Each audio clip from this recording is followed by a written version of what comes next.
The fight that I've been fighting in the court system along with two other people, there's my friend Clyde Wright from the Haida Nation. He lives in East Vancouver. And then another friend of mine, Helen Idlestone. We have been in the court system for 5 years fighting for the rights to vote and for the rules and regulations not to be changed halfway through. Now, I've heard it over the years about the struggles of First Nations people to be able to vote, and that we weren't able to vote until the 1960s. And, you know, I've heard the stories from all over the place around, you know, people who don't bother to vote because they don't think that it can make a difference. This Idle No More is proving us wrong. It is proving that we are making a difference, because in less than 2 months, we have now gone international. And the Idle No More was started over kitchen talk with 4 women. And now it's gone over to 4 million. United will never be defeated. So that's the philosophy I'm taking as I go into the courtroom tomorrow, as I am challenging the Canadian government and its electoral system, so that everybody has a right to vote, so that everybody can have a say-so on who's going to be put in the government the next time around. Whether you're living homeless on the streets, or if you're legally blind, or if you're an elder, if you're a senior citizen, a first-time voter, these are the people that I'm standing up for, because these are the people that are going to be most directly affected by the changes.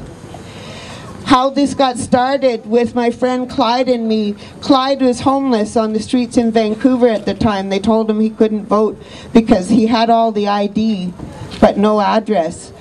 I had a temporary home, but I only had my status card, and they said no to me.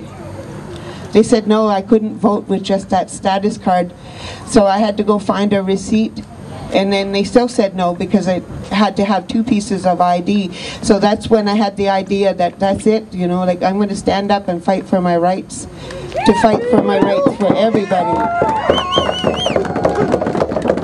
And then about 3 years ago, I heard the story when I was in the courtroom about this elder who lived in White Rock, who had been a part of the women's movement from the 1935s. Who was denied the right to vote, even though she had her old age pension check stub, she had her rent receipt, she had her mortgage and everything, but what she didn't have was her picture ID, and they told her no. She cried and cried because it was the first time in over 60 years that she wasn't able to vote. And so she heard the story about my struggle in the courtroom, and before the end of the day, she made her way from White Rock to downtown Vancouver, and she signed. So she became the 3rd signer. And so together, the 3 of us have been in court on a regular basis, helping clear the pathway for the next generation, so that the next generation can have an equal say-so, where we can be treated with dignity. That we have to remember that voting, you know, it is our right. It's all of our right. Because if we're going to make social change, it starts with us here today.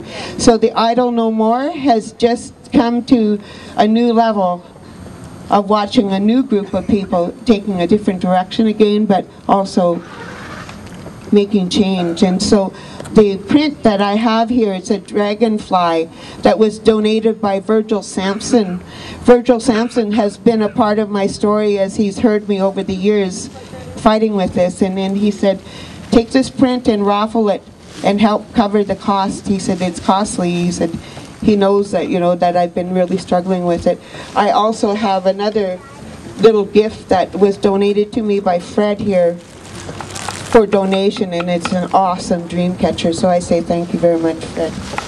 So please, if you can, it's $3 a ticket or 2 for $5, and I'm going to make the draw before I leave today, because I'm going straight over to Vancouver from this point on.